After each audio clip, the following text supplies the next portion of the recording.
with them, you can do like incoming calls. So if me and you had headsets Grab on, that mic, move that mic a bit. Oh yeah, so sorry, mate. you sort of want it like a fist away. Yeah. So yeah, with them, if me and you had, we could have headphones on now if we wanted to, like Cal's got on. Yeah. And then you could do like incoming calls. So if somebody wants to speak to you and they're not here, you could just phone up. No way. So, and then me and you could speak through the mics like it's Whoa, that's sick. Then you've got Bluetooth as well. So if you want to listen to music and stuff like that at the same time, you can do all that. And then it's got 4 lots of microphones. It's cool, like it's a proper piece of kit. That is well good. Yeah, yeah. Ooh. Yeah. So I do a lot of music myself. Well, there's a man for music. Oh yeah. Oh, there we go. He's been all around the world, like. Have you? Yeah. Oh, sick. Yeah. Terrible. What terrible times. Oh, no. Yeah. He goes to Spain a lot producing music. Oh, dear, yeah. Man, yeah, I love it. Oh, sick. Oh, we'll have to have a right good chat after this. Yeah. Well, that's why he's got a mic, so we haven't got a camera on him yet. But if see. Oh, nice. Yeah, if that's cool. If he needs to pop in, Oh, you can hear you then. Yeah. Oh, that's good. Oh, nice. Yeah. Oh, this is a well good setup, mate. I love this. Hopefully, mate, one day I'll get to do it full time. Yeah. That's the goal. Yeah. Like I say, I'm doing a lot around trauma and addiction and the neuroscience behind it, and that's all I listen to. Right, yeah. That's all I study. So, how far are you into your studying? About for 6 months. Yeah. Enjoying it? I'm enjoying it, but at the same time, I've had to do my own healing as well. Yeah. Yeah, alongside that. Yeah. So, I mean, before we get into it, obviously we're recording, so I'll be straight up. My mother was quite violent to me when I was a kid. Right. I had some difficult things happen to me when I was a kid. I got abused. Okay. And I grew up a very insecure kid. I was always into like writing stories and poetry and stuff when I was a young lad. Yeah. But then as you grow up, you become... I'll use the word normalised by society. Yeah. Do you know what I mean? You think you need to be going out drinking and taking drugs and all this type of stuff. And it just led to the point where taking drugs was as normal as brushing my teeth. Yeah, really? I mean? Yeah. Happened fast? Or? It's one of them, mate, where I don't think you realise you've got a problem until you realise you've got a problem. Do you know what I mean? Yeah. Until you're at that fucking... the worst possible moment. But yeah, I lost a marriage, lost my house, went bankrupt. Really? Yeah, ended up homeless for a couple of weeks. Then I had to go and live with my dad, who I'd never lived with before. So that fucking messed with me head a bit. Whoa, that. And then about 4 years ago, maybe a bit less, I tried to kill myself. Did you? Yeah. Fucking hell. That's a horrible place to be, that, mate, isn't it? I ate like nearly $1 grand's worth of cocaine. I ate it. Did you? Yeah. Actually ate it? Yeah, with loads of sleeping tablets and alcohol and just a mad, fucking hell, crazy place, seeing demons and all this shit. That must have tasted minging. Yeah, it wasn't good, mate. No. But it led me on this journey, and inevitably this is where I've ended up today, and trauma affects, I'd probably say, pretty much everybody alive. Yeah, absolutely, yeah. Whether indirectly or directly, definitely. Yeah, and I was inspired because you're my first squaddie as well. Oh, am I? So I've got a lot of friends and family who are in the military, Royal Welsh. Oh, yeah? I've got a good mate of mine who's just left the SAS. Right, okay. And they keep saying, yeah, we'll come on, and then they never will. Yeah. So I think, for me, I think it's important for the people who watch my stuff to sit here and go, oh, well, he's got a squaddie on. Yeah. Because it's all, because you're all band of brothers type thing, aren't you? Absolutely. You don't like speaking outside, or they don't like speaking outside of the circles. No, which is very much why I wrote this book of mine, to be honest, mate, because people don't open up. Yeah. Whereas me, I don't mind it, mate. I've got a thick skin. And I'd rather be able to sort of say, look, this is what I went through, just like you just have done there, and let people go, oh, yeah, maybe I should say something to somebody, you know, because it happens easy, doesn't it? Like you just said then, you don't realise you've got a problem until you've got a problem. And I think what interests me, obviously, you were in the military, so we know how that started. But for me, I want to start this off by what made you write the book? What made you start writing that book? That's where I want to start with it. Oh, okay. It was a few years ago, and I saw a newspaper article that in 1 week, 6 British squaddies had killed themselves. And this was years after I'd tried to do it myself. And I just thought, enough's enough here. Like, it's been years of me struggling and knowing what it's like to struggle. and nothing seems to be changing, or no one seems to be really stepping up and saying, yeah, here's someone that's done a bit, seen a bit, got the T-shirt, but actually, yeah, this is the kind of truth behind how it does affect. I'm not going to say everyone, but a lot of people, and a lot of people that it affects quietly as well, you know. Oh, yeah. That they sort of, they don't talk about. So for me, it was, that was the initial push. I then tried to help other people sort of directly in my situation a little bit, and sort of got myself involved talking to other people, and kind of took a little bit too much on my own shoulders for no real reason apart from, you know, I've learned a little bit and I can kind of maybe help guide you or put you in touch with people who can help you. And that was detrimental to me, to my mental health. It ended up sending me right back to square one. So this was a way of me being able to sort of hopefully do that and help people without actually having to sort of be there too much and have it sort of take over my life, because it did, you know, and really quickly. So yeah, that is how it began. Have you ever heard the word rumination before? I have, yeah. Absolutely, yeah. So I didn't come across this word until middle of last year. Right. And soon as I heard it, and soon as I understood what the process of rumination was, I was like, fuck. Yeah. I have lived pretty much, I'm 38 now. Same am I. Yeah, but I'd lived the whole of my 20s and early 30s in that mode of... Really? Because you're thinking of the past, emotions are always present. Emotions can't be in the past, can they? Yeah. So when you're thinking of the past, the emotion becomes present. Therefore, the past becomes the present. Yeah, absolutely. And as soon as I understood that process, I was like, wow, this is fucking crazy. I've been really looking forward to today, mate, to have these kind of conversations. It's not the typical thing that I'd be talking about. Normally I'd be talking about like sniper stuff or whatever, but it is the actual... Once I started to, like you just said, when you come across rumination, once I started to learn from my therapist, a lot of it, like I spent 3 years in therapy. Did you? Yeah, man, yeah. 3 years in therapy, 3 months in a bloody nut house. That was where was that? Bangor? Peterborough. Oh, was it? Yeah, I got sent away to a military wing of a civilian psychiatric ward. That was a hell of an experience. It was nasty, mate. Yeah, it was. I felt like I didn't deserve to be there. And seeing the people that were around me were in real world of hurts. You know, it was. What made you think you shouldn't have been there? I felt like I didn't deserve the help. Comparison. Yeah, I was riddled with guilt and shame for what I'd done. You know, I'd obviously taken lives, and I was really beating myself up about that then. And I became my own tormentor, to be honest, for a decade. So yeah, rumination would be something that absolutely was a daily occurrence for me. You know, whether that be ruminating on things that had happened in Afghan, or be that constantly assessing my mental state and then ruminating along the lines of, yeah, that was really bad and this feels a little bit like that used to feel. And then I'd start to panic and think my mental health's going downhill rapidly, you know. And have you done much around the brain? Nothing sort of, you know, I've not studied or anything like that. No, I haven't. The only thing I have done, which is recently, is a medical marijuana diploma, which goes very much into that. And I've just finished it now, nice. Passed it with a 96%. Yeah. Yeah. Care about what you learn. Definitely get along. Yeah. I got that vibe when I walked in. But yeah, that was the only place where I started to learn about that kind of thing. Yeah, or from, you know, again, stuff that a therapist would say, and I'd kind of go, oh yeah, and I'd obviously be given my homework and have to go and do these things. But you're obviously way more clued up than I am about this. What therapy did you have, if you don't mind me asking? Started off with CBD.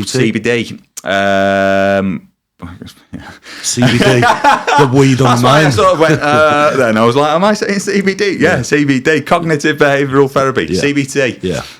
And then that was getting me places, but the actual real bit was EMDR. That's the one, eye movement desensitization and reprocessing. There we go. That is it. Yeah, mate. That was the one for me. Yeah.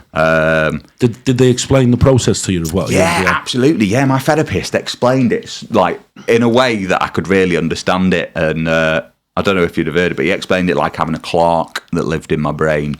Okay. These thoughts where, imagine all these filing cabinets. all your thoughts and memories and stuff like that are flying around your brain. He sorts them left to right, all the way back to the back of the brain, filed away in the nice cabinet. And then these things, horrible visions or memories and stuff like that are too horrific for the clerk to deal with. And therefore, doing that would, so that for everyone listening and watching, so there'll be like a light bar that would move from left to right, and I'd follow it, almost like a sort of hypnotism kind of thing, and then go through all these sort of things, and basically I'd just have to let my brain do what it wanted to do, and just sort of observe what it was doing, and after a little while, it sort of replicates what your brain does when you're asleep, when you've got REM sleep. So I think I had about 10 sessions, and that was it. That was the end of my therapy. You don't even have to speak, right, as well? You don't have to. No, not at all. I think because I'd had such a good relationship, a good rapport with my therapist, it was more beneficial for me to sort of let him in, and in the end, well, by the end of therapy, I sort of was classed as not having PTSD anymore. So it worked in the end. This is the power of the brain, right? So I'm starting a cognitive behavioural hypnotherapy diploma in December. Wow! So have you heard of something called NLP, neuro linguistical programming? Yes, I have. You've heard of Tony Robbins, right? Yes. So his core is NLP. Right. And I came across NLP in probably January, and my friend and mentor, who's a guy from South Africa now, he's a fucking wizard, mate. Oh yeah. So I have an inkling who I know who that is. When I came out of addiction, everybody, you'd sit in meetings and my name's Lee and I'm an addict, and I refused to say it. Oh yeah? Because when I say I am, it gives power to identity, right? Yes. So any I am statement, so words we use define who we are. They give definition to behaviours, values, beliefs. Like we were talking about before about the brain. Whatever you think, your brain and body will react to it. Yes. So your brain doesn't know the difference between what you tell it and what reality is. So anxiety, for instance, thinks there's a tiger in the room. Right. It's called a neuroceptive mismatch, where your brain and body is telling you there's danger, but your reality is safe. So I don't want to go into your, you're probably strong enough now. Yeah, you are strong enough. Yeah, absolutely. So I'd imagine there was times where you'd be sat at home in your living room or in your house, and things had happened, and you'd automatically ruminate and relive that moment and feel the anxiety or feel the fear or something. So that's because the brain doesn't know the difference between what you tell it and what is reality. Right. Your reality is that you're safe, but your mind and body is reacting to that you're in Afghanistan. Yeah. Do you know what I mean? Yeah, the constant fear was something I really struggled with PTSD, and it sort of made me maybe kind of go on to almost live by these learnt behaviours of things like having the curtains always closed in my house because I felt like I was under watch, or keeping a space between the car in front of me, so just in case anything happened, parking somewhere I could get out, not having my back to a door, all these sorts of things. And what I then later realised was that sort of stuff was actually keeping it alive. Fight or flight. Right? Yeah, it was. I was constantly on that edge of, bangs would have me on the floor. Yeah. Bonfire night, oh my God, what a nightmare that was for the last decade. Yeah. Mate, it had me underneath a caravan one year, going off. Yeah, it was, it was horrendous. Absolutely crippled by this fear. Yeah, that I just could not move. Even though that never happened to me in Afghan. In a contact, I'd never froze or anything like that. But in this situation, I was absolutely terrified. So yeah, it was a bit of a bugger to shake that one. Yeah. And that's, like I say, if you think you're going to freeze or you think you've frozen, your body and brain will react to being frozen. Yeah. So you're thinking it, therefore it becomes your reality. And that's sort of, when I came out of addiction, everybody was saying, you need to say you're an addict. And I was like, fucking no way. Yeah. I'm a human being. That's what I am. I am Lee. I am human being. Yeah. I may have struggled with addiction, but I am not addict. Yeah, you know what I mean? feel like that'd make it, like, I don't know, keep it alive, carry it with you. I speak to a lot of people now who struggle with trauma and addiction, not just on podcasts, but I'd like to do it as a full-time job eventually. I don't want to be a psychologist. I want to be a mindset coach of some way, shape, or form. and you'll hear people speaking, and they'll say, "My name's so and so, and I'm an alcoholic." And I'll say, "Oh, when was the last time you had a drink?" They'll go, 20 years ago. Yeah. How are you an alcoholic then? Show me the evidence and proof right here today that you're an alcoholic. And they'll go, "Well, I don't drink." I'm like, "Well, how are you an alcoholic then?" Yeah. You were once. And that's got to be powerful. Yeah, and this is the thing. We give statements and labels to identity that we're never asked to carry. Yeah. Do you know what I mean? Yeah, absolutely, yeah. So I'd imagine for you've obviously, and we can speak about certain things later on, what happened in Afghan, but like you said, you held yourself personally responsible for certain things. Yeah. And, that's your action and your accountability to hold on to, whatever that looks like. But the way that we speak to ourselves and give power to identity, especially with trauma was never ours to carry in the first place. No, where it's too complex. And something that really honed in on my sort of getting better was context. Putting everything into context. Why did I do that? Why did that happen? Why did this happen to me? Why did I feel that way? Yeah. And when you start to do that, which I imagine it can be applied to most things, it really does help. Yeah, it does. It does help, rather than sort of having the alpha male attitude and trying to just sort of man up and get through things. Bollocks, yeah, what a load of nonsense that is. What a load of nonsense. Like, it winds me up. It just feeds into stigma. And like it is literally killing people. Yeah. It's daily. People need to knock it on the head. Because I was terrified of the stigma, when I first said like something's going on in my brain that I don't know what's happening. I'd never heard of PTSD. I'd never heard the term mental health when this happened. So I was kind of like, if I say something here, this is the end of my career. It turned out it was, but that's not the same for everyone. But yeah, learning to sort of silence that voice in my head that everyone thought I was weak or whatever. No one's actually said that, and I don't know. That's you. yeah, that was my horrible little voice in my head that was tormenting me and just making everything so much worse. But I just learned. Have you ever read that book there behind you, the Chimp Paradox? I haven't, mate. So I've only ever read one book. Have you? And that's mine. Should have brought a copy. I'll have a read. Paradox. So basically what that is, there's two books. So that there talks about the emotional brain, the limbic system. Right. And what it does, by naming your emotion, whether it's good, bad, naming that part of your brain, you're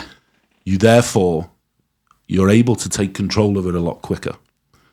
So there's another book called Rational Recovery, which is a similar process to that book. It was written in the early 90s, which I came across. And it's about naming your addictive voice. So when you think, I want a line or I want a beer, you're operating from the emotional aspect of the brain, the limbic system. Because if I was happy, I'd want to drink in a line. If I was sad, I'd want to drink in a line. Okay, you know I got you. So I named mine Voldemort. And there's a reason behind it. Okay. But every time then I'd think of using, I'd go, fucking Voldemort, that is. Yes. And then what it does, it allows you to make conscious choice rather than unconscious, spontaneous choice. Yeah. Not spontaneous choice, sorry. You're allowed to make conscious decision on that emotion, which then moves you back into the neocortex, which is the rational part of your brain. Okay. Brings you back into conscious decision making. So have you, probably different in war, I don't know war, never been to war, but I'd imagine you're emotional, but you're heightened, everything's... I've heard Ant Middleton talk about it where he says everything sort of slows down. Yes. Maybe in that context, it's wrong what I'm saying, but from an everyday point of view, when we're operating from emotions, especially difficult, dark, hard emotions, we're going to make the wrong choices for ourselves. Do you know what I mean? Yeah. If I'm sad, or in the past, I'd think I'm going to go and drink and take drugs. Yeah. Whereas now, if I get sad, I know, I'll just chill out, write in my journal, or a bit of box breathing, or do some studying, or watch a film. Do you know what I mean? Yeah. And that was so that Chimp Paradox is the same, not for addiction, just for the emotional part of the brain. Right. By naming the emotional part of your brain, you're able to take control of it a lot quicker. When you said there, I used to go, it's Voldemort, that there. Yeah. I never had a name for it, but so when you said that, I used to just sort of say to myself, "Oh yeah, nice try," as if just this imaginary thing that would be trying to hook me in. And those once I'd be hooked by these thoughts, that could be me for weeks on end. You know, but you don't even need a name for it as long as you're able to highlight it. Yeah, just it's the same there's process. that thing again. That's not me. This demon. I'm really happy that I've came across that you've done EMDR, because for me, I've never had to do EMDR with a therapist, but I've studied EMDR and done it on myself. Right. Oh yeah. So EMDR came. I don't know if you know how it came about, how it was created. No. So there was a lady, can't remember her name. She was a psychologist, and one day she was walking down a path, and she just started looking left and right on this path, and she was like, "Fucking hell, I might be cutting this story short a little bit," but she was like, "I feel better." And then she started doing it more and more and more and more, and then realised, fucking hell, it's part of somatic therapy, right? It just allowed her nervous system to calm down a lot more. Wow. And then another gentleman who sort of made it famous is a psychologist called Bessel van der Kolk, and he wrote a book called The Body Keeps the Score. Okay. And it's about how trauma is physically held in certain parts of your body. Yes. Which I'm pretty sure you know that already. Mate, through pain I do, yeah. I don't know how you say it, PSOAS, whatever that bloody muscle is in your hip. That's apparently where trauma can be stored. I've had some pain there. Have you? Yeah, unexplainable pain, apart from trauma. Yeah, it's the only... love handles of men. You know the love handles in men? Yes. So that's sort of just around the hip area. Yeah. That's where trauma's held in the body. There? Yeah. No way. Yeah. I need to massage that trauma now. When I came out of addiction, mate, I've had spinal issues or lower back pains for like 9 months. Something that I've had for a long time, but I believe it's just been amplified by the fact that I've sat with my emotions for the last year almost. Right.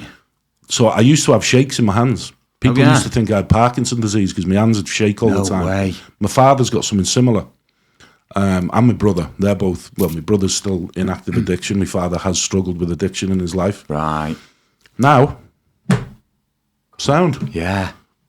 But I had it for years, mate. Do you think it was sort of... I think it was from your dad? So when we talk emotions, right? Yeah. Emotions, energy in motion. Okay. So that's somebody told me that, and I thought that's cool. I like that. Where the energy's moving around your body. Yeah. For whatever reason, that would make sense. Yeah. With I remember what early days of my PTSD, I would be the same. It was like I was constantly vibrating, as it like a spring ready to go any second. Oh, what an exhausting feeling. That was horrendous. I never turned to like addiction or anything like that. I was quite lucky that side, and that part of my brain just didn't go. Drink. I relied on drink quite a lot, mainly for mood. Yeah. Or if I was going somewhere to do something and I needed to be in a good mood, the way to do that would be have a drink. Would it? Yeah. God, yeah. It'd be most days, to be fair. I might have had a bit of a... I might have had a bit of a... You can move it back. Bit of a thing. If you want to sit back, you can move it back. Yeah, I'll keep it with me. But yeah, I never did. The only thing I ever did do was the cannabis that just helped instantly. Did it? Yeah, instantly, mate. So I'd have nightmares every single night that were horrendous. Yeah, all the time. Every night I'd dream that this guy that I'd shot would be like bursting into my room, and all his eyes would be stitched shut in his mouth, and it was scary. But every single night, so it made me not want to sleep because I was terrified of waking up and sort of not knowing what the hell was going on again. So a mate of mine said, "Yeah, I'll smoke that tonight and see how you get on." I thought, right, I've tried everything else. I'm on like 15 tablets a day, so I might as well bloody give it a go. Didn't have a nightmare that night. Really? Yeah, didn't have one. So I was like, that might be a fluke maybe. So I tried it the next night before I went to bed. I had a smoke. No nightmare. And then I was like, oh my God, what is this? So then I started looking into it. And then I found out that in America, veterans were already getting prescribed this stuff. And it was working wonders along with all sorts of other things, like MDMA and ketamine and all these things that are coming out, which sound insane to, anybody else that's not been in a position where, when you've been on the edge of that cliff and you want to take your life for me, it was, am I going to worry about people going, oh, that's illegal, or am I going to get better? And I'm so glad I listened to me, because I'm well happy now. I just want to reiterate for anybody that's watching, this isn't just out in the streets fucking sniffing it. This is all on the ketamine, and because this is an addiction podcast. Yeah, fair one. Yeah, people are, that one. The ketamine and the MDMA, I've researched them. It's all under sort of control, medicinal conditions. Because I've used ketamine when I was at the height of my madness. Yeah. It fucked me up. Yeah, it's not just getting off your nut and chatting shit in a kitchen. It's all under with a therapist. I think that's a really valid point that you've made there around cannabis, because I've seen the opposite ends of cannabis. Like my brother, he smokes tons of the stuff, and he is like a fucking, don't want to sound horrible to him, but he's like a vegetable a lot of the time. Yeah. But what you're like in moderation, so what you're saying then, I'd like to hear more of what you're saying around your controlled use of cannabis, because I didn't know that, and that's fascinating that sort of helped with the nightmares. I think that's really, really interesting. Yeah. Did you dig more into that and sort of what it was doing? I didn't, to be honest. I don't know the science behind it too well. What I do know is when it comes to, so I get it as a prescription through a doctor. Yeah. And so we talk about cannabis or people smoking weed, and then being a vegetable or whatever. Yeah. There's so many strains that it's important to actually know what. Like, if you just get a bag of weed, you don't know what the hell that is. Yeah. Half the time, it's not even real; it's synthetic stuff, that's going to send you down a whole new rabbit hole of pain. Yeah. And again, like THC levels. So people with things like bipolar or psychosis and stuff like that should avoid it, because it will make it worse.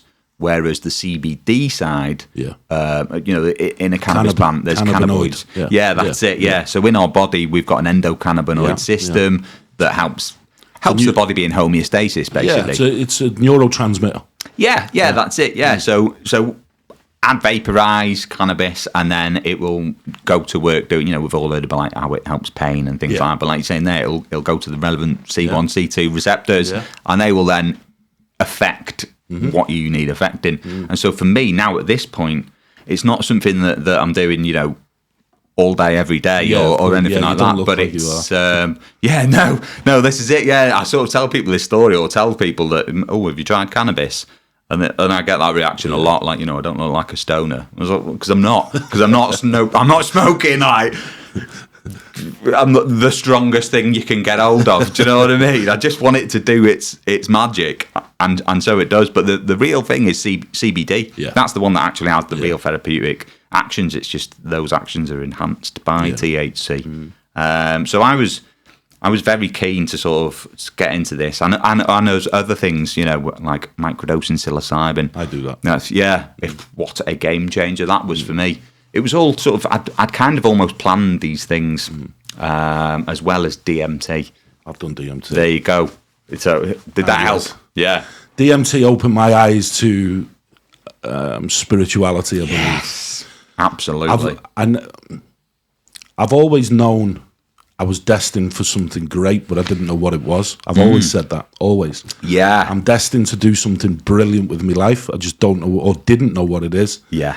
So I done DMT about 2 years ago, and it opened my eyes to something. I can't describe it. Yeah. I can describe what happened, but I don't know what happened. Do you know what I mean?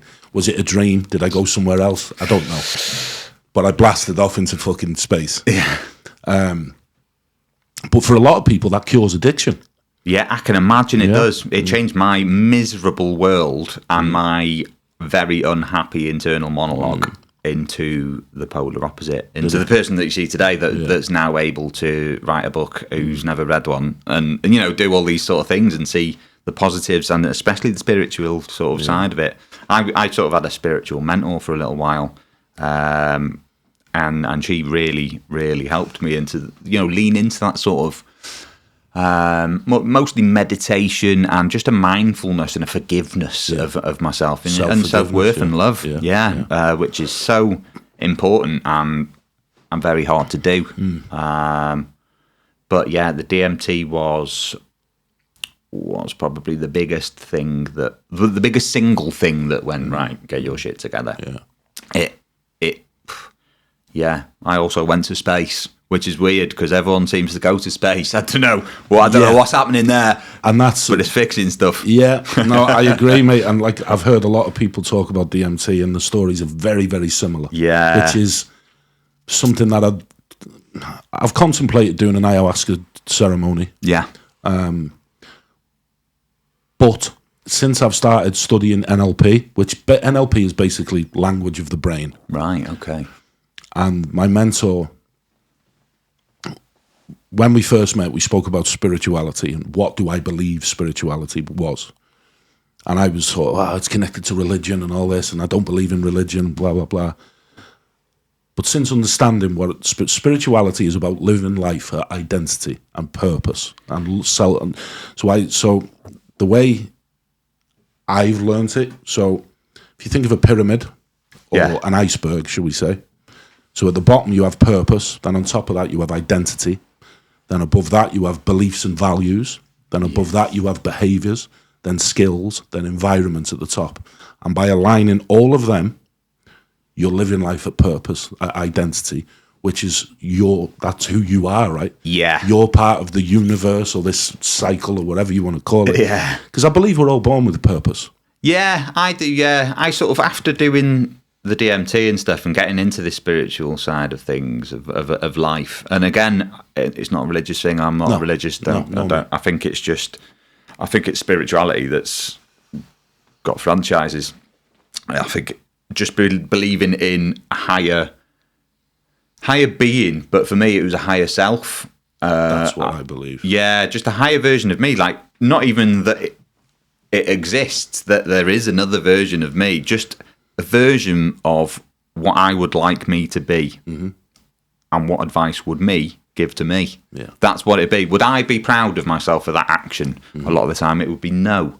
And then after a while it's like, yeah, it would, yeah. And with that, I then learned compassion and empathy for not just myself, but for other people, because, like you were saying earlier on about being in a combat situation, emotions and stuff. Emotions are switched off in that situation. All right, okay. It's a very robotic type thing. Yeah, you've got a job and you're doing it and you've trained really hard for it, and that's it. Emotion has for me, emotion was what led to my downfall in a situation. Once I started to feel into the pain of my targets and the people around them, that's when my mental health took a massive decline for the first ever. When you reintroduced emotion? Yeah, it was still in Afghan. It was out in theatre, and I let anger and a load of other horrible thoughts get involved, to a point where I'd convinced myself that I was there on a revenge quest for. Yeah, it was nasty. So one of the lads on our sniper course, we all got so tight and he got killed before the rest of us got there. I thought that's where you were going. Yeah, and it's just really stuck with me. And then one day all of a sudden, it just sort of snapped into my brain that guy there is responsible. Don't know where it came from, but that was the beginning of my downfall, and it took me 10 years to figure that out. Yeah, 10 years of putting together context and other people's points of view on things that had happened, and that the idea that it was you or him, that didn't cover it for me. It's very easy and flippant, I think, to sort of just be able to go, well, it was you or him, anyone would do the same sort of thing, and and that idea was not the case for me. I felt as a sniper, I'm way far away, when the reality of me getting hit was someone would have to be a bloody good shot, and be able to do what the rest of us could do, and that was not going to be the case. One day it nearly was the case. Was it? Yeah, with a hired rebel fighter who was a sniper that had come from somewhere else other than Afghanistan, that had been paid to take out British troops. and succeeded a few times. Did he? Yeah. I remember I watched the film American Sniper about was it Chris Kyle? I think his name is. And one of the Iraqi snipers was actually like was he from Sudan or somewhere? He was like an Olympic rifle shooter. Wow. And that's so. I don't know if have you ever watched the film? I've not watched it. I've seen highlights of it, but I avoid things like that now. Yeah, I suppose. Stupid question, really. Well, no, because some people love it. Yeah. Some people love it. I avoid the news as well. Yeah. I just don't want to get wound up anymore. Yeah, I don't watch the news ever because I believe it's all negative and it instills fear in the public that we don't need. Yeah, irrational fear, which, oh my God, the irrational fear of believing that the world is this terrible place. I went travelling for years, and I couldn't have turned out to be more false. You know what I mean? Yeah. Like out of years of travelling, a handful of like negative sort of things happened that they weren't that bad. Yeah. Well, they weren't bad for a couple of squaddies. But if you mind me asking, and I've asked quite a lot of my friends and family, what's your opinion on those wars, the Iraq and Afghan wars? I have no idea. I can tell you why I went. I can't tell you why we were there. I don't know anyone that really knows. I know the narrative. This is right. Okay, this is a long answer. Right. So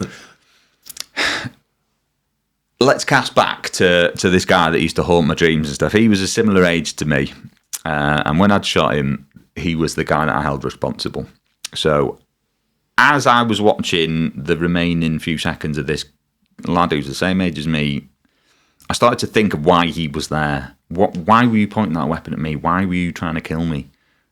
I came to the sort of decision that he'd been taught a narrative. He'd been living a narrative a certain way, just as I had. So when I joined up, it was 9/11 was massive, you know, and the London bombings, and it was terrorism was the word of the day. Yeah. And I, as a fit, healthy, young teenage lad about to leave school, thought, well, I want to help those people, so I'm gonna.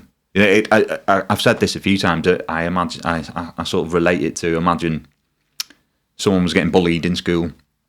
Would you say something to the bully, or would you not? For me, the answer is yes. I think I've heard you say that. Yeah. It's just the best way I can describe it. As in, right, from what I know, these people are doing something wrong, and it was wrong, and I know that now. They may be in government and stuff now, but what they were doing, I'll argue till I'm blue in the face with anybody that what they were doing is horrendous. They were blowing schools up, and I'm not going to go too into it, but they were doing like really, really bad shit, and I wanted to help. And as I did join up, it was very much hearts and minds, and good was in my heart. But war had its effect, and that then changed to a point where I was. Well, it was described to me as an addiction to shooting, which was a very surreal 5-minute conversation with a psychiatric nurse out in Camp Bastion in Afghan. Told me I was tired and might have an addiction to it. Oh, all right, great. Well, addiction, again, I've studied all sorts of addiction. Drama can be an addiction. People who are addicted to fucking drama. Well, no, so basically, addiction is just a neurological process. Right. Whatever that may be. Okay. Addiction is something, it's a short-term high which has detrimental long-term effects, but you can't stop and you want to keep on doing it. So when somebody says they're addicted to the gym, I say, well, are you having negative effects? Is it hurting you? Are you breaking your leg and going in the gym the next day? Because that's what addiction is. Yeah. It's something that you feel good for a moment, but then it starts to have long-term effects. And right. And well, yeah, they might have got that right then. Yeah. But the thing is, so again, I don't want to put words in your mouth, but every time you fire a round or hit a target, you'd feel a rush, I'd imagine, of some form, yeah, right? You do. And that could be the dopamine process in the brain. Yeah. I'd imagine that there is a possibility of addiction around that. It was a weird feeling doing it, pulling the trigger. It was one of like a success that I'd accomplished something. Like, I'd made shots from a mile away, well, 3 of them. I've seen that. I've seen that you're talking about that. Yeah, I go into the book about this one quite a bit, because it was, it meant a lot to me, that. And I felt lucky to have the opportunity to be able to do that. As strange as that may sound, it was my ultimate thing. I was a sniper. What sniper wouldn't want to make a shot from a mile away? You know what I mean? Yeah. So it was one side was success, and I've accomplished something. I've done my job that I've trained really hard to do, and I've saved, for whatever was going to happen from happening. But on the other side, I've got to then live with the consequences of that someone's life that I've taken, and someone's husband or son or father, or those sort of I lost the humanitarian sort of side of it, and then every now and then it'd come back and it'd be heartbreaking. Like, yeah, my sort of, I'm not sure if you've heard of this, but a moral injury. So a moral injury, I'll try and describe it best as I can. So our core values as humans are made when we're really young. Yeah. So I held life or whatever, you have a moral value to it.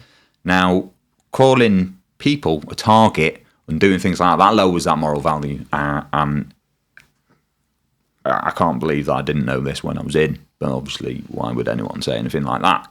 You wouldn't be you wouldn't be very good at your job if you held a moral value to things. So everything I'm saying like that aside is when I had no moral value. So let's just put it that way. But inside of me were still those core beliefs. Yeah. So I was doing these things, and then when I come home, I was almost disgusted at myself for what I'd done. And then when I sort of would argue with myself, well, why was I there? What on earth was this young lad doing there, doing that for the second time? And I didn't really have an answer. Did it have anything to do with your brothers in arms? Of why I was personally there? Yeah. For me personally, yeah. Once I got to Afghan, reasoning changed then. It was, yes, the hearts and minds and helping people, and that was the job, but at the forefront of everything was keeping these lads alive as best as I can. A lot. I hear that a lot. And that was a massive pressure that I put on myself. So after a little while, it became pretty standard for me not to go out on ground patrols and jump on a rooftop and overwatch for a few hours what was happening. And, if anything happened, I would deal with it. Or, if contacts were kicking off, it'd usually be my name getting shouted, and I'd run up on the... Yeah, and it was just... why wouldn't you? It was the best asset that we had. Yeah. Being able to see that far and a weapon system that could shoot that far accurately, of course... I was going to, be number one on the roll sheet, but it was my own pressure that led to the sort of bottle top popping. I think that's powerful what you've said there about our values, because again in NLP we talk about values and beliefs and a lot. Right. So where it's almost like your identity and values have took this spiritual attack on the role that you played in the war, because you as a human being, your core values. Yeah. I think that's really powerful what you're saying there, because when we do bad things, and I'm not saying what you no, God, so when I've done bad things, maybe not at the time, because a lot of the bad things I've done in my life were when I was in the fucking height of my addiction. Yeah, I'd hurt a lot of people around me and stuff. Yeah, but inevitably that pain and that the almost self-betrayal, if you like, the next day or the day after, you're like, fucking hell, what have I done? Yeah. Do you know what I mean? Yeah, I think that's a really, really powerful way. Obviously, comparison is a thief, I know that, but sounds like a very similar process. You've done what you've had to do to keep yourself alive and your brothers and your friends and stuff alive. But then when you've come home and you've sat with it, your identity and values have gone like, we've got a fucking problem in it. You know I had no idea who I was. That's powerful. None whatsoever. Yeah, it was... I was, like you're saying there, hurting people around you, and like I was waking up most mornings with my face stuck to the pillow with blood and cut knuckles broken. Like I was was a fucking idiot, mate. I was an absolute idiot that was pissed all the time. Weird. And just, it was an excuse.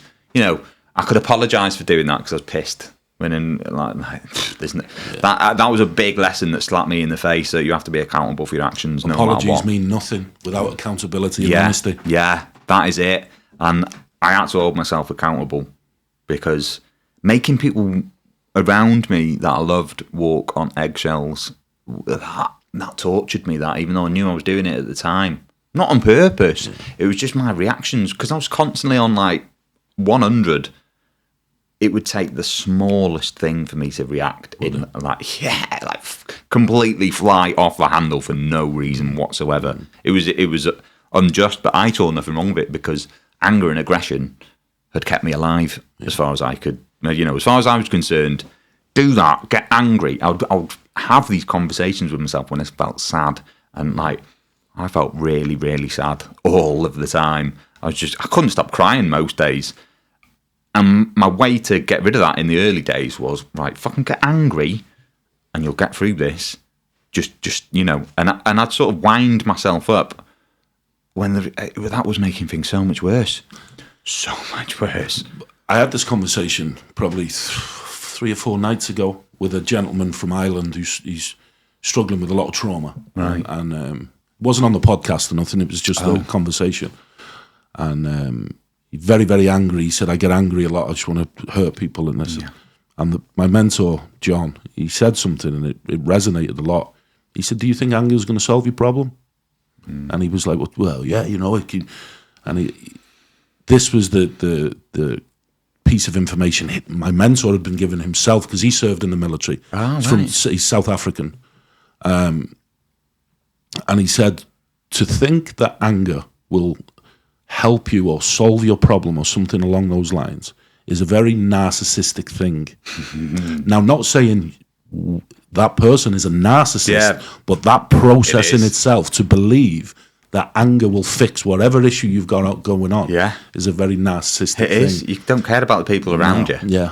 Not at all. For me, it was stay alive, stay angry. And I'll be all right, because crying was going to kill me. That is how it felt. I could have cried myself to death.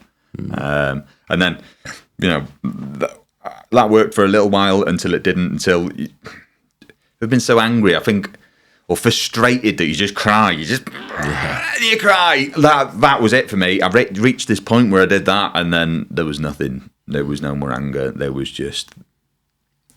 was one choice for me that I thought, and that was suicide. I thought, this is the only way I can end this for me, but also end this for the people around me. And yes, it would have been horrendous, and I'm so glad I didn't. I absolutely know. So I slit my wrists, and as soon as I started to bleed out, I just had this overwhelming feeling of regret. I did not want to die. I just wanted this stuff to stop. But the sort of highest authority in the medical world that I'd seen had already told me that this is forever. You're going to have PTSD forever. You're just going to have to learn to live with your symptoms. And that just resonated over and over in my head. And I thought, no, I'm not doing that. No way. So this is another reason I wrote this book. Was because people in that situation need hope. And as far as I can see, it doesn't really exist on as big a level as it should. It's non-existent. Like, there is hope. You can get better. I dedicated my life to change, and sort of almost reprogrammed myself. Well, you have. But almost, you have reprogrammed. Yeah, I really have. But nothing that wasn't inside me already. So things like, inner child meditations. I've done all that, mate. What a powerful exercise. Wow. Wow. I could not believe it. Anyone listening or watching that hasn't done this or heard of it, just go and have a Google. It is extremely, extremely powerful. And a friend of mine told me about it who was working with, I believe, who I think your mentor is. It won't be who you think. Maybe not. Who are you thinking? No, we'll talk about it later. Just give someone some promo. No, but he put me onto it, and I sort of thought, oh, yeah, go on, I'll give that a go, because that sounds really cool. And it was hard. It took me weeks to be able to actually do it. But once I did, it just ignited this thing. So to be able to imagine briefly for everyone that the child version of me had gone through these traumas and gone and pulled the trigger and seen all the things that I'd seen. The idea was that kid inside of me needs to know that it's okay, and the only person that can do that is me. I'm the only one that can tell that kid he's okay. And once I did that and was able to it, and again, it's imaginative. I'm not delusional. I say this all the time. I don't believe I've just manifested myself as a kid. Like this is make believe, but again, your brain doesn't think that though. Yeah, well, this is it, and this is the way I sort of think. Like religion has got its good points, because that's make believe. No one's ever seen this guy that's meant to live in this guy, but if it makes you a better person, fantastic, morality, great right? stuff. Spirituality and morality. Yeah, exactly. This higher power, this idea of it, is very, very powerful, and to be able to sort of turn that in on myself was eye-opening, and in fact probably life-changing. That and forgiveness meditation was life-changing. Yeah. So in NLP we talk about the words we use, right? Probably where you say it was probably life-changing. Yeah. That there is just, it's like a distortion. We call it so you can generalize, hesitate, distort, or nominalize. Okay. So the word addiction is a nominalization. So for me, or if I say I was in addiction, it's like you're putting yourself in a box, a physical box. Do you know what I mean? Okay, That's called a nominalization. Right. But we do it a lot as people. And again, even me saying we do it a lot as people is a generalization, because I don't actually know that. Do you know what I mean? Yes. I'm just generalizing. Okay. So what NLP is about is getting beyond the generalizations and really getting down into the actual words that we want to describe ourselves. So like you just said there, it was probably life-changing. Yeah. It wasn't probably. No, yeah, it was. It was. Yeah, it was. Do you know what I mean? It was. I was sort of downplaying it. Yeah, but that's good. what I'm glad you picked up on that, yeah. But that's what we do. Off. That's what we do, right? As human beings, we downplay on the positives, and uplift on negative. Yeah. We do it a lot. Nice. So I think it's really powerful what you said before, and I say it a lot with people who struggle with being in addiction. I'll say being in addiction. My man John won't like that, but I'll say it. We spend too much time running away from a problem rather than going towards a solution. Yes. And that there, once people can understand that, that's where purpose comes in. That's where beliefs come in. So you talk about childhood meditations, right? I've said it on loads of podcasts, but I'll go over it quickly. Last year, I went to an event in Wigan, and we done meditation, and I thought it was for fucking hippies in the trees. Yeah. I say that all the time. I thought it was for tree huggers. And there was loads of MMA lads there who I knew, ex-UFC fighters, and this girl, I can't remember her name. She used to be on Hollyoaks, but now she does meditation and stuff. Right. So she might start breathing, and I'm the biggest fucking lad there. Do you know what I mean? 6'6". So I'm thinking, this is fucking stupid. This, do you know what I mean? Yeah. I shut my eyes, started breathing, and I could picture myself out of my body. Then I was above the building. Yeah. Then I was above the clouds. Then I came back down below the clouds, and I was in my bedroom as a child. Wow. I could see the pictures on the fucking walls, mate. And they said to me, "Where are you?" I said, "I'm in my bedroom." They said, "Can you see your childhood self?" I said, "Yeah, he's outside on the castle." Because I don't know if you've ever been to Flint Castle. I haven't, no. But yeah, it's literally the other side of the train tracks, and that's where I used to live. Right. And I seen him, and they said, "Run to him, Lee. Run to him." I fucking run to him, mate. Hugged him.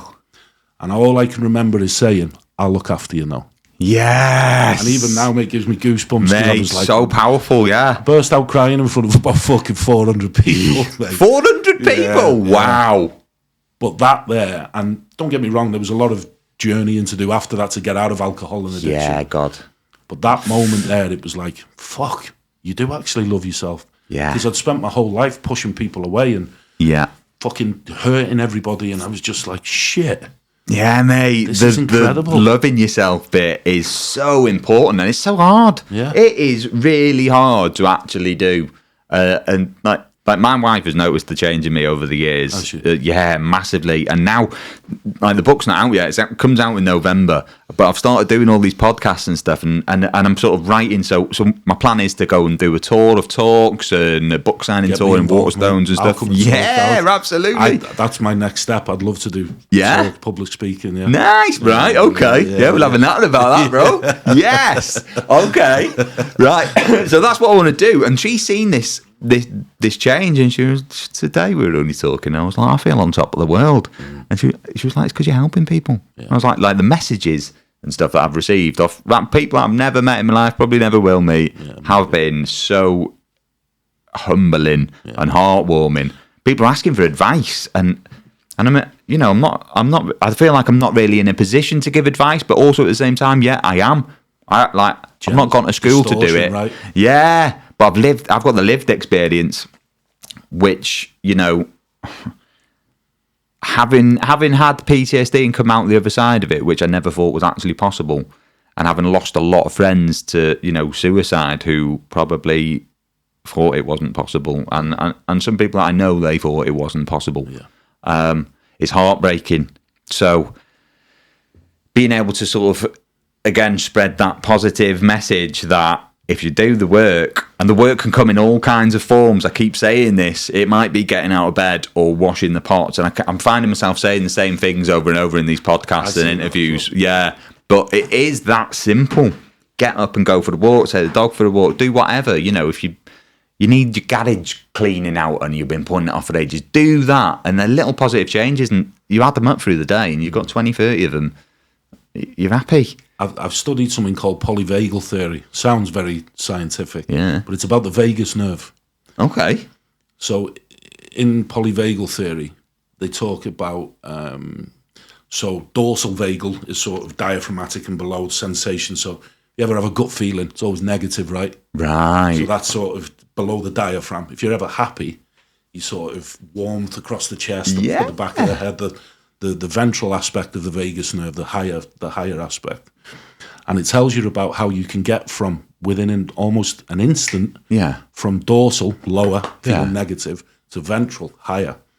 Things like putting cold water on your face, smiling even when you're sad, activates the muscles in your face because the vagus nerve runs through the cheeks. Right. So what that does is it tells your brain you're happy even though you're not. Do you know what I mean? Yeah, this is something I do a lot. So, have you ever heard the Mongolians when they do that noise? Yes. So that's called, what's it, vagal toning or something like that it's called. Oh, so what that does is it allows you to activate the vagus nerve and improve your well-being, I guess. Really? Yeah. Well, like a mood lifter? Yeah. Whoa. But you've got to do it like really deep. That. Wow. Yeah. It's called vagal toning or something like that. Oh, yeah. Yeah. Music, mate, I suppose, isn't it? Music. That's my go-to, music is absolutely the one. A song can make you cry your eyes out, can't it, or make you well happy. Yeah. And I think it's important to be able to cry to a bit of music as well. Yeah. There's something I watched on telly, actually. And it was about therapists. I can't remember what it's called now. And he was saying, give yourself 15 minutes of sad songs and have a cry. And I was sort of like, that's a really good idea, that, actually. Tony Robbins says, fluid leaving your body in public is fine as long as it's from your eyes. I'd like to meet him, one day. I would. So I want to go back to the EMDR thing. Yeah. What sort of process did they take you through? Was it, because my understanding, and I haven't got a huge understanding of, I've only got my understanding, right? Yeah. So through the sessions, was it a case of following the light and then they'd ask you questions, or they'd ask you to think of, I don't know, fucking countries beginning with a letter B as you were doing it, or what? To be honest, nothing. I don't know whether that was because at this point I'd been in therapy, I'd done a year, and then I'd sort of had years off where I went travelling and stuff. And even after travelling all over the bloody world, I came back and still needed 2 years of therapy weekly. Did you? Yeah. I thought it was all done and dealt with, but it wasn't. I was just brushed it under the carpet and just entertained myself for a while. But it was very much just sort of sit down, and we sort of did the pre-work, so he explained to me what it was and things like that. But it was very much just sit down, follow the light, and just notice where my brain went. A lot of the time, it wasn't anything to do with Afghan. A lot of the time, it was childhood thoughts, or and happy ones. Thoughts of being at my grandparents' house and Christmas, or this and that. Being a kid, like one of the memories was playing in a load of like freshly cut grass with all my mates as a kid, about 8, 9 years old. No idea what I was doing in there, but it was there. And it just sort of, it felt like getting WD-40 on my brain, right? Like it just made everything start to work again in the right way. These pathways were blocked, it felt. And once I'd sort of reached like something relative that, a shot that I'd made or something like that, it would be, but by the time I'd done it, it wouldn't really affect me. It wouldn't make me too sad. It would just, because I'd done a lot of work on it, and it was more picking the details and just going with it, to be honest, just trying not to do anything. Very similar to what you do meditating. Yeah. So what it's doing, it's dissociating the emotion attached to the memory. Yes. So I speak about this a lot, where people say you can't change the past. You fucking can't. Yeah, absolutely you can. You can't change the memory, but you can change the emotion attached to the memory. Yeah, that's what you that's can key. do. Therefore, that memory becomes a different memory. Yeah. And then it's filed away in a different order. Yeah. So instead of being filed under anger or sadness, it's filed under 2010 or do you know what I mean? Yeah, there'd be times writing my book and I'd be smiling. I'd like not smiling sort of at what was happening in the book, but smiling because I was able to write a book. Yeah. Like, fucking hell, there's no way I'd have been able to do that 10 years ago. No way I'd have been able to sit in silence for, like, it took me over a year to write the book and go into so much detail about all these things, what it felt like to be looking at someone behind the scope and, all these sorts of things. And then it was like the final chapter was closed once I'd written this book. I sort of finished it, closed my laptop and had this moment really, where it was gone. It was off into the ether. All that pain and misery was gone. Nice. And it doesn't exist anymore. And it's so important must feel really powerful, amazing, for the ability for you, like you say, you're married, right? Yeah. For you and your missus, to know that, not that she ever lost her husband, but the identity, because I believe similar, different process, but I believe so. Trauma and addiction, and because addiction was never the problem, it was the response to the problem. Right. That's for me. Yeah. So let's take identity, right? Identity is you. That's your fist. And trauma and all these things pull you away from identity. But by doing the inner child work, by doing the trauma work, you come back. Yeah. Do you know what I mean? Yeah, like I know who I am again. Exactly. Absolutely. So that makes so much sense, mate. It's and that's the scary thing. I felt like for a long time, for years and years and years, that I was just sort of flailing away in the wind. Yeah, I was just. Do you ever feel like a plastic bag? Abandonment. Floating in the wind. Abandonment of self. I didn't get that. Not a Katy Perry fan, no. That went off like a fucking firework. I couldn't help it. That's a £5 bet. Do you ever feel? I'll be singing that all night now. But yeah, that is literally how I felt, mate. I was off my bloody head. I was unhinged and hiding behind a clown mask that I say a lot. Yeah, that's it. Yeah, exactly that picture there, mate. There's pictures of me. So in Afghan, once everything had really started to go bad and drastically south in my head, I was I was told to sit down and speak to someone because the people around me had noticed something going on. You do a thing called TRIM, which is like trauma risk management. Anyway, the guy sat there, and there's a picture of me first sitting down with this guy who's trimming me. And I've got this massive smile on my face, and I look happy as fuck. I was not happy. I was a man possessed by all sorts of horrendous thoughts and feelings, So I think another thing that I'm trying to push with this book and doing these podcasts is checking in on your mates. And there's something that's accidentally started to happen now where I've got a little hashtag crap friend, and I'll explain it. So me and a few mates have sort of done this thing over the years where, you know, it's hard to sort of text someone or ring someone and go, "Hiya, mate, I'm feeling horrendous. Like, can you come to my house and look after me?" Who the fuck wants to have those conversations? Nobody. Whereas a dog shit emoji, that's well easy to send, in it. So if I'm trying to spread this thing, if your mate sends you a dog shit emoji, it means they need help and they're not feeling too good. That might, you know, don't wait till breaking point to ask someone for help, because it's hard to do. It's part of doing the work, you know. Getting to the other side of trauma or certain mental health issues is the other side of hard work, you know. So hashtag crap friend, innit? I think it's really important that we do help each other, because I believe, as far as purpose goes, as human beings, I believe one of the most important things we can do is allow another person to live their life at who they're supposed to be. Yeah. And I've written a purpose statement. I've written a few, but the last one I did. So when me and John, my mentor, we go through this neurological levels of change, the iceberg. Okay, yeah. And at the end of it, you write a purpose statement, but you know it's the right statement when there's emotion attached to it, when it makes me feel fucking brilliant. Yeah. And the last one, we did it over voice note, and he just put boom underneath, and it was... So he calls himself the teaspoon, stirring greatness within people until they realise it. Okay. So I just came up with this. I did this clip talking about you are the master in your masterpiece.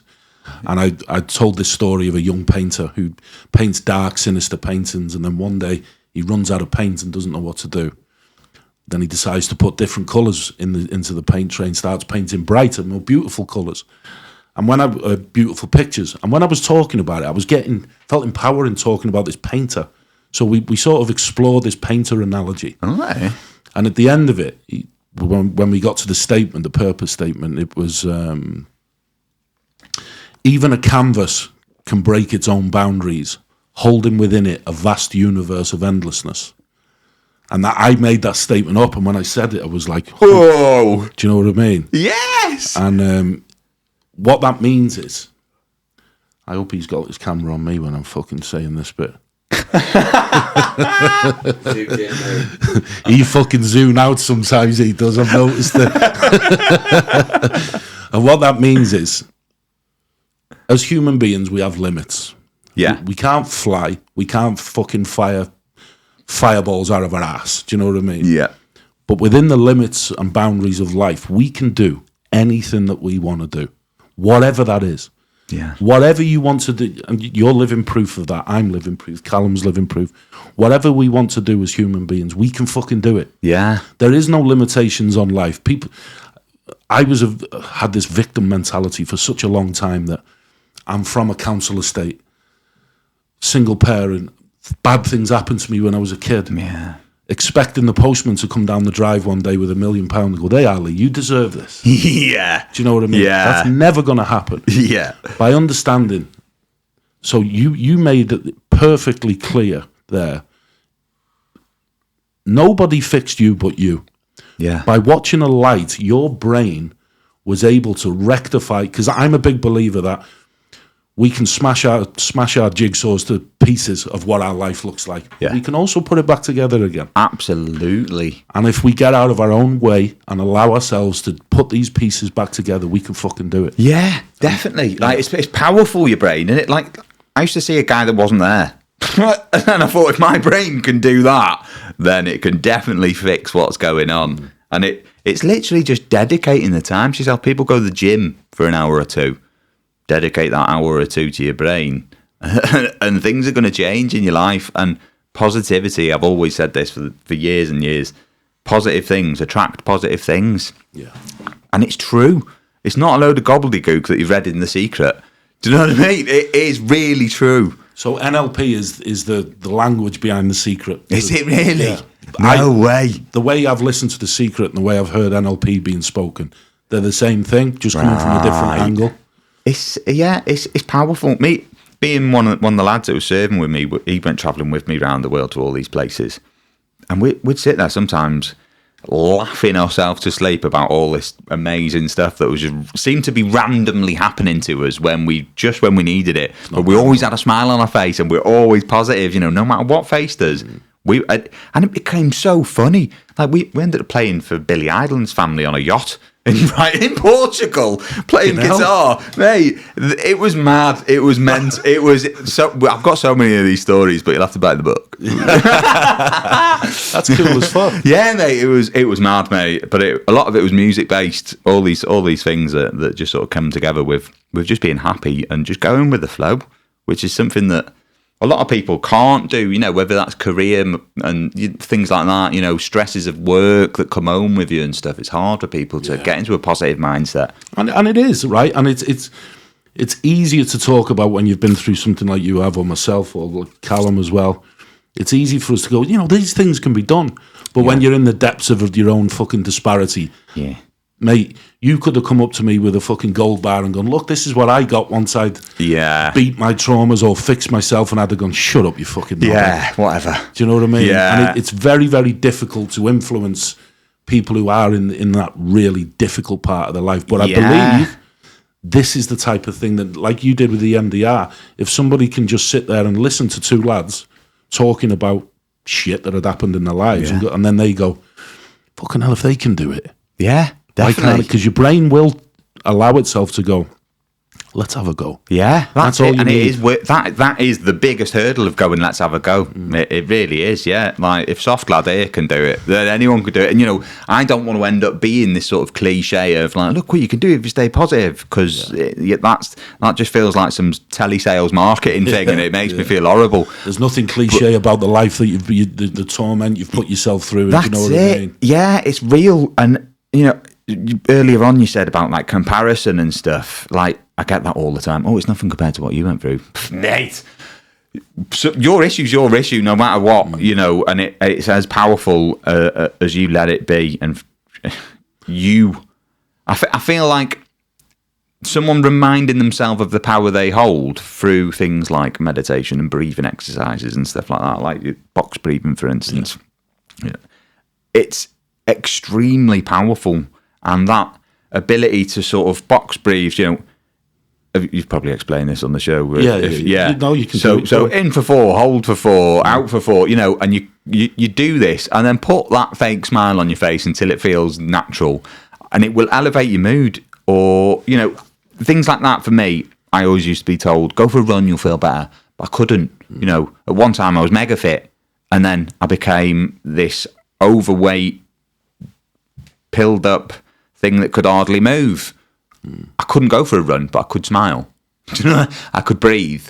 And those little tiny wins, again, with, like I was saying, little wins throughout the day, little positive things, gratitude journals, being grateful. Like, I'm grateful for every day that I wake up now, because, and I genuinely am, because I didn't want to wake up for so many years. Do you know what I mean? For a third of my life, I did not want to wake up the next day. So I'm absolutely buzzing. I'm buzzing with myself. I can't believe I've written a book, and I'm sitting here having conversations with people like you. I just can't believe my luck. I can't believe what's going on. The support that I'm getting is phenomenal, and you don't have to go and write a book to feel that. Yeah, I felt this when I'd done the work. Yeah, like I talk about it in the book, when I got told that my scores on these sheets classed as, you don't have PTSD. Oh my God, I might as well have won the lottery, mate, that day. It was just like, thank fuck for that. I've done it. Off we go. And this, can't take your foot off the pedal, obviously, because there's always lessons to be learned. And there's, I'm always striving to try and be a better person. And like, it's a pain in the ass, because my wife is amazing. She's such an amazing, empathetic person. That I just try and emulate her sometimes, and the same for other people I've been with. You'll learn off her, right? Yeah. You'll learn off her. My missus is the same. She's probably the most educated woman I've ever met in my life. Yeah. But she's also the most kind, caring, and she's been through some shit when she was a kid. Right. She won't mind me saying her father took his own life. It's heartbreaking, yeah. Amongst other things, but yet she's the kindest, most loving. And last year I wasn't the best person with her. I'd go out and not come home and be at my mate's house till 4 or 5 o'clock in the morning. Yeah. And it hurt her. And, I'm still learning. As far as mindset coaching and stuff like that, I'm ready. Yeah. As far as, because I said it the other night, I said, I'm not ready for this journey in mindset coaching. And even my missus was like, you fucking are. Yeah. But then we had a chat, and what I actually meant was, because I said I've still got work to do on myself, which we always have. Yeah. But what I actually meant was, when we got down to it, was I've got work to do. I got engaged. I went to Italy a couple of weeks ago. Oh, congratulations. Yeah, we went to the Amalfi Coast and got engaged. Oh. Nice, but, and I say but, I shouldn't say but because it sounds negative. I know I have still got a lot of work to do as a future husband. Yeah. I've been married once before. It didn't work out because, things happen. It was very toxic.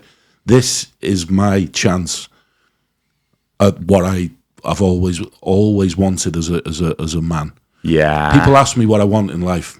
My answer is, I want to be a grandfather, sat round a Christmas table with my children, my grandchildren, my missus, as an old man, and just go, this is what I want. Yeah, this'll do me. Yeah, that's it. That's all I want. Yeah. Anything else is a bonus. That's it. Yeah, that is it. I've got no kids. Don't know if I'll have them, but yeah, I can. That wholesome feeling of being settled. Yeah. Of just having your place on this earth. I think.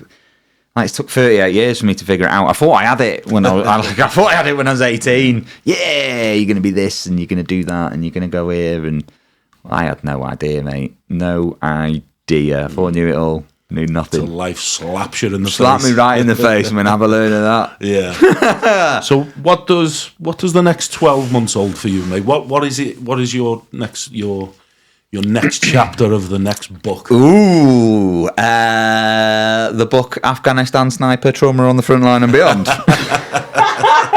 Hopefully get better at snipping that into a conversation.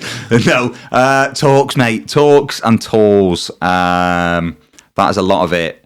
But, and just, trying to help people. But as I said, doing it in a way that I can protect my energy, because that is so important. I'm fearful of ever going back to a place where my mental health used to be, and so I don't want to rock the boat. Same things like, I talked about DMT and psilocybin before. I don't do it anymore because I've got out of it what I wanted to get out of it, and that's it. I'll sort of leave that as it is. But yeah, maybe another book towards the end of next year, maybe, because I've still got a lot to say. I still have got a lot to say, which will be more, hopefully, more mental health orientated. But yeah, I think going round, so there's plans for me to do, as I mentioned earlier, a Waterstones bookshop tour. Cool. And also I'll be touring around British Army camps and doing talks on mental health, wellness, and how to sort of protect your mental health for veterans and serving soldiers. It's important with everything that's going on, and that has gone on. Yeah, there's so much that needs to be dealt with within the armed forces, mental health wise. I'm sort of striving towards trying to do a bit more about that. Yeah, nice. When I originally started the podcast, I don't even call it a relapse, mate, because I just had a couple of weeks off. You know what I mean? Yeah, because I'd done a few episodes. I used to do them in my kitchen, my dining room, and an old abandoned cinema around the corner. No way. Yeah, because it's just anywhere. I just wanted to speak to people. Yeah. Luckily enough, I've got this now, which is cool. It's brilliant, mate. Yeah, wow. But what I didn't realise, have you ever heard of something called vicarious trauma? No. So vicarious trauma is basically you take the emotions and the trauma of the person that is speaking to you. Okay. And you basically the vicarious aspect is where you transfer it. That's a real thing. Yeah. So what happened to me was I did like 3 or 4 episodes, and I said to me missus, I said, I feel fucking broken. Really? And I ended up picking up drinking drugs again off the back of it. It was only after that I learned what vicarious trauma was, because I hadn't rectified or dealt with my own traumas. I was allowing their traumas to then influence mine. Yes. And it fucked me up. Yeah, mate. Powerful. So when we talk about self-care, right, And I say this a lot. If you're giving pieces of yourself away to somebody else to allow them to heal, but you're not refilling that piece or filling yourself back up to the top, that isn't self-care or help, that's self-neglect. Yeah, it's a fine line, I think, as well. It's quite hard to navigate that. It's one that I've learned the hard way. Like I mentioned before, sort of trying to help people or have these conversations where, one, I would think, well, I'm not a bloody therapist, but, you know, like, I'll have a talk with you, of course, you know, I'll tell you how I've felt and what I did to help and point you in the right direction for help. But it's something that I can't take it on my shoulders anymore. And I don't know, it feels selfish, but at the same time, it's not. It's self-preservation in a way that my life is exactly how I want it to be going, and my mental health's in such a good place that I'm not going to mess with that. And unfortunately, mate, I've done it a lot where I've had to stop.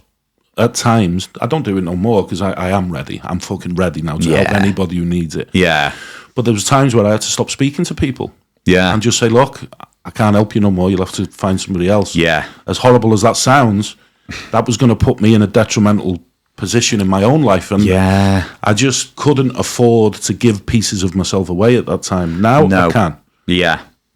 But there is a real fine line, mate. And I think this book has enabled me to sort of almost borrow bits of myself, but like you know, people can't have it or copy bits of yourself. Maybe. Maybe. So another reason I wanted to do the book in the first place was that when I was struggling, I didn't know of anyone. Well, when I was first struggling, I didn't know or couldn't find any advice from people that had been through it. If there was advice, it was advice where I would kind of go, yeah, that's almost like what, and the comparison thing would come in. Yeah. And then there's an ex-sniper called Craig Harrison, who I'm sitting down with. I've watched a couple of Craig's podcasts. Have you? Yeah. So I'm sitting down with Craig in a few weeks' time to have a chat. Tell him to come up here as well. That's, I will do, mate. I'll pass it on. He was one of the first ever podcasts that I'd heard on trauma. Yes. That was it. Where he was speaking about his dog. Yeah, when he was about to self-terminate. Yeah, that was powerful. That was really powerful. I can't wait to have a conversation with him. It helped me, mate. It really did, because I thought, well, there's someone that's on, like, whether say, like, compared our bits of paper, you know, we tick all the boxes together, and I really can't wait to meet him and see where that conversation goes. But to be able to sort of see that he was openly, you know, in a public sort of setting, displaying his emotions and his feelings and his thoughts, that inspired me. Really did. I've told him this, and I will tell him over and over again, probably. Do his head in. Vulnerability for me isn't weakness, mate. Vulnerability is strength and abundance. Yeah, that's it. And you know, right, this is something that I feel at times when I've been talked about vulnerable things, I feel because there's not that emotion that used to be attached to these things, it almost feels like false. Yeah, like a sort of, I don't know, what's the word? Imposter syndrome, I'd say. Yeah, like that kind of feeling where I sort of doubt, and I'll do it after here probably. I'll go away and sort of go, what have I said there? You know, because these are just conversations, these podcasts and stuff. They're not like sit-down interviews, are they? I don't like writing questions down. No, that's it. It doesn't feel right. And I don't think you get the most out of these kind of conversations that way at all, because it's sort of scripted answers. And so tell me about your life. That was it, No, that's not for me. So, to be able to see Craig open up and deal with his stuff. So Jason Fox as well. He's another one. I've read his book. Do you know what? I started it the other week actually. Great, really good book. To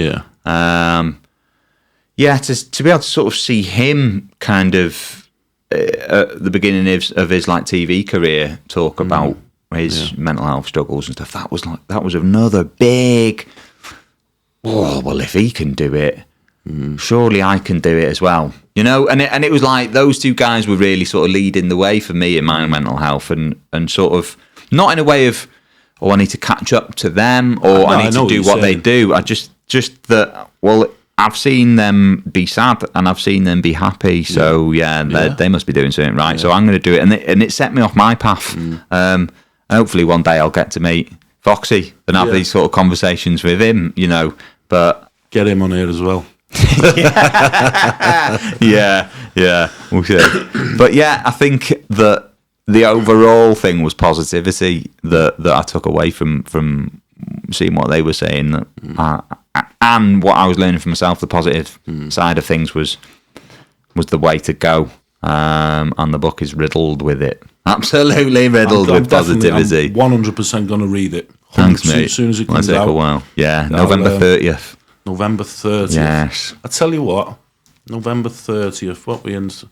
I could wait and put this out then, and then advertise it. Nah, get it out. Get it out. Yeah, that's it. Get it out. I think after that, after November 30th, I've got loads of stuff coming up then. Have you? Yeah, I think it's going to be go time then. Nice, mate. So yeah, I'm excited. I'm very, very excited. Hopefully this tour stuff does well. Hopefully book sales do well as well, because you know, although this is about helping people, it's took a year. So I've literally not worked properly for a year because I was dedicated to getting this done. People think it sounds awful when you say, you know, I want to make a few quid off this as well. Yeah, I've got a mortgage to pay. Yeah, but it's not. At the end of the day, you're putting the same as me. I've spent a fair few quid on this. I'd love to be able to pay myself back at one time in my life. Yeah, and at the end of the day, mate, it's your life, and you've worked hard for it. You've put the work in. So why not have something that is? I'm not saying you haven't got nothing to show for it, because you're here spreading a beautiful message, but yeah, that's it. That is the important doesn't side pay the for me. mortgage at the end of the day. Yeah, this is it. Yeah, like it's been great. The support I've had so far. It's like the book's been in and out of the sort of top 10 bestsellers. I've seen the posts. I've been freaking out. The support has been amazing. Like, I'm just so humbled and happy by it. And like, it's not what is nice is I've been receiving messages from people that know me from childhood or, you know, school days and stuff, and just having little catch-up conversations with them, and yeah, it's just it's really nice, mate. Yeah, it's exciting. I'm very happy. Yeah, and that's so. I talk about the beauty of life, right? And you know, the end goals, and the end goal for me is when they bury me. You know, anything before that is a bonus. And another analogy I use a lot is when we're walking through the forest, we tend to forget to look at all the trees on the way through. Yeah, and that's the beauty. These conversations, those little messages, those little thank yous or well dones, and again, you don't do it for them, but they're part of your journey, which allows you to then the knock-on effect, like Chinese whispers, right? Yeah. You do it, then that helps them, then that helps them. That's exactly how it goes. Like the domino effect, you know. Yeah. And that's one of the most beautiful things that you can do as a human being. Is when you're on your deathbed, some random person who you don't even know go, I like that old fella there. He fucking helped me a lot 20 years ago. Yeah, do you know what I mean? That's more powerful than any bank account you could have when you're on your death. Yeah. Do you know what I mean? I'm not asked about being the richest guy in the graveyard, mate. Not at all. What I am asked about is trying to get that one person who's on the cliff off of it, nice. And off of it for good. You know, maybe not through my help or stories, but if it gives someone who's at that shitty period enough to go, do you know what? I'll get a therapist. Yeah. Or not so much even waiting for, because the NHS are swamped with this. Yeah, like the funding for mental health services in especially Wales. It's ridiculous, mate. And it's something that I was in talks with a team from Mind charity last week about becoming a sort of bit of a media ambassador for them, and it'll open doors for me to be able to have these conversations with sort of government people, which is exciting, and I think much needed. I'm definitely staying in touch with you, mate, because that's what I want to do as well. Yeah, please do, mate. Please do. That's what the skull is all about, the Zito skull, is because it's yin and yang, happiness, sadness, addiction, recovery, sadness, growth, trauma, whatever you want, good and bad, you know? And that's mate. That's what the power of conversation. That's what I was just reading there. Then we talk a lot about box breathing, meditation, journaling.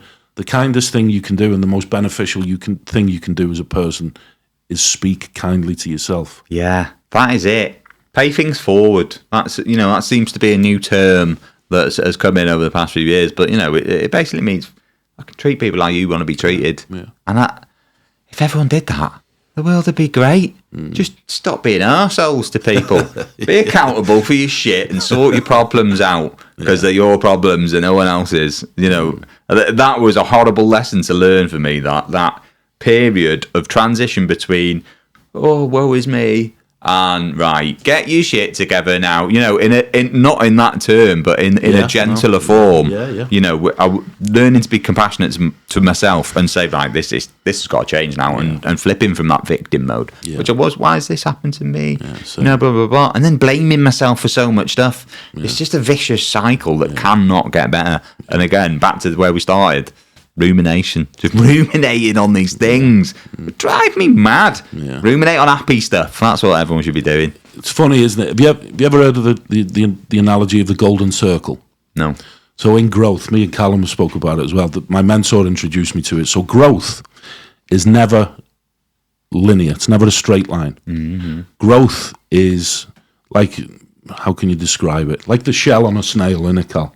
Okay. Like it starts in the middle and then circulates out bigger and bigger, and then you get affected or reach more people, and the circle keeps getting bigger. Yeah. But inevitably, in a circle, you always come back to yourself. You'll always come back to a conversation. Yeah. Right? Started with rumination, finished with rumination. Yeah. But you've elevated. Through that conversation, you've heightened and elevated and learned, but inevitably, you've come back to yourself. Yeah. You've come back to the start. And that's what we do. You'll have a conversation. You'll take things away from speaking to me, like I'll take things away from speaking to you. And you will have a very, very similar or the same conversation again in 6 months' time, but with a heightened level of awareness, of ability, of skill. This is it. And that's what growth is. That's the golden circle. Yeah. I think from, having conversations with people like yourself and therapists and stuff over so many years, I've learned a lot. And to be able to sort of put that into a layman's terms way in just a general conversation with someone that's not feeling too good is very powerful. And I think for me, becoming a therapist or something like that that's not for me. But having these open conversations is. Yeah, I don't mind going back to those memories and those emotions and explaining things anymore, because they are just memories now. They're not. They're not trauma anymore. They're not things that affect my life because, like you said before, those emotions have been removed. Nice, mate. All that remains is happiness. Happy Ted. Listen, mate, I really appreciate you coming down. My absolute pleasure, mate. Thank you for having me. I really enjoyed this conversation. I have, Even though the difficult conversations, right? But if it's weird how when you're on sort of the back end of the journey. Yeah, of the journey of pain and trauma and stuff, you're able to sit comfortably and almost, the treasure you seek is in the cave you don't wish to enter. That's another quote. I love that quote where difficult conversations have got treasure in them. They've got little gems here and there where you can go, fucking hell, I love that. I'll take this away, and that's where growth happens. Yeah, it is absolutely. Like I've been sat in big rooms of circles of ex-soldiers from sort of Falklands War, Special Forces guys, all the way through, and they couldn't talk. Yeah, no one could talk in this room, and at that time, which was many, many years ago for me. Now I could only just talk, so it was hard, but I could listen. Yeah, and there was one person in this room in particular that was telling these stories about his experiences that were traumatic. There's no other way to put it. They were traumatic stories, and the way that he went about telling these stories was he didn't hide anything. He just let his emotion come out. And this ex-Special Forces guy was crying his eyes out, and I couldn't have felt more inspired and elated. I was happy for him, to be honest, because I couldn't cry at that point, like, while telling these stories, because the only way I could get through them was anger. So as a sort of leave it there point, I think leave anger where it belongs, and that is like that's nowhere near your mental health. Stay positive even if things aren't looking too good. If you stay positive and keep that smile on your face, things will happen and they will turn out your way that you want them. Keep fighting that fight, innit? Appreciate it, mate. Mate, my pleasure. Pow! Cheers, bro, and thanks for doing the sound and the video over there, mate. Thank you very much, mate. I think that was. Be sure to tune in to next week's Zito Run, where we talk about grafting and slinging cane.